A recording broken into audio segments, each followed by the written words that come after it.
आज की कहानी का नाम है तेनालीराम और दूत का उपहार।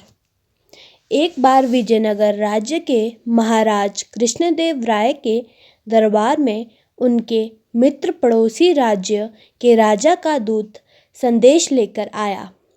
वह अपने साथ ढेरों उपहार भी लाया था जो पड़ोसी राजा ने भिजवाए थे। दूत विजयनगर में 3 दिन तक रुका। इन 3 दिनों में विजयनगर के राजदरबारियों द्वारा उसकी आवभगत में कोई भी कमी नहीं रखी गई। वापस जाने वाले दिन जब दूत राजा कृष्णदेव राय से मिलने आया तो उन्होंने भी अपने मित्र को देने के लिए दूत को ढेर सारे उपहार दिए। वे दूत को भी कुछ उपहार देना चाहते थे। उन्होंने उससे पूछा, हम तुम्हें भी उपहार देना चाहते हैं, जो चाहे मांग लो, हीरे जवाहरात, सोने के सिक्के, आभूषण, रत्न आदि। कृष्णदेव राय की बात सुनकर दूत बोला, महाराज, आपने मेरे संबंध में विचार किया, इसलिए बहुत बहुत धन्यवाद, किंतु मुझे यह सब नहीं चाहिए। यदि आप मुझे कोई उपहार देना ही चाहते हैं तो कुछ ऐसा दीजिए जो सुख दुख में जीवन भर मेरे साथ ही रहे, जिसे कोई भी मुझसे न छीन सके। दूत की मांग सुनकर राजा कृष्णदेव राय सोच में पड़ गए। उन्हें समझ नहीं आया कि आखिर दूत उपहार स्वरूप चाहता क्या है। उन्होंने इस आशा में दरबारियों की ओर दृष्टि घुमाई कि वे उन्हें इस संबंध में कुछ परामर्श दे, किंतु सबके चेहरे पर भी परेशानी के भाव साफ दिखाई दे रहे थे। वे समझ गए कि उनकी स्थिति भी उनसे भिन्न नहीं है।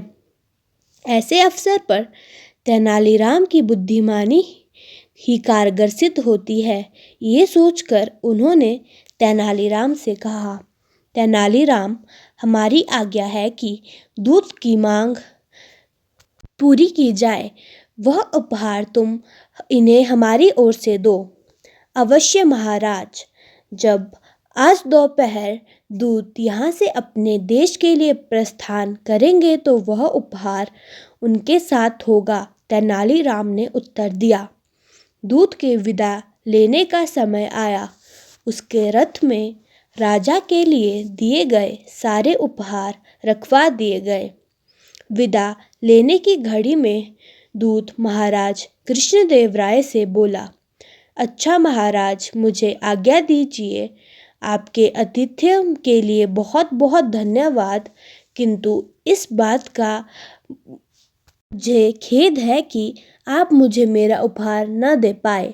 दूत की बात सुनकर महाराज कृष्णदेव राय ने तेनालीराम की ओर देखा तो तेनालीराम मुस्कुराए और बोले, महाराज, इनका उपहार तो इनके साथ ही है।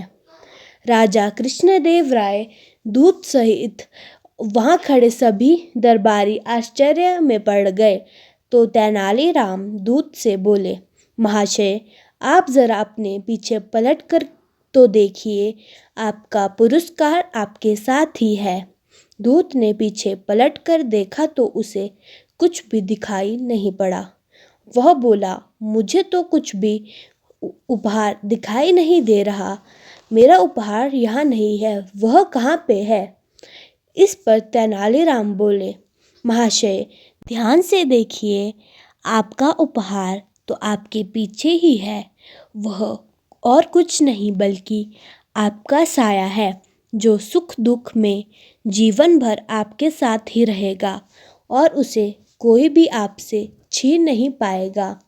यह सुनना ही था कि महाराज कृष्णदेव राय हंस पड़े। दूत भी मुस्कुरा उठा और बोला, महाराज, मैंने तेनालीराम की बुद्धि के बहुत सारे चर्चे सुने थे।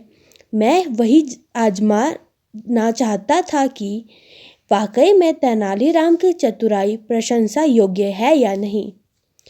लेकिन अब मुझे ज्ञात हो गया है कि तेनालीराम से बुद्धिमान व्यक्ति और कोई भी नहीं। इसके बाद दूत विदा लेकर वहां से चला गया। महाराज कृष्णदेव राय ने तेनालीराम की पीठ थपथपाई और उनकी बुद्धिमानी की दाद दी।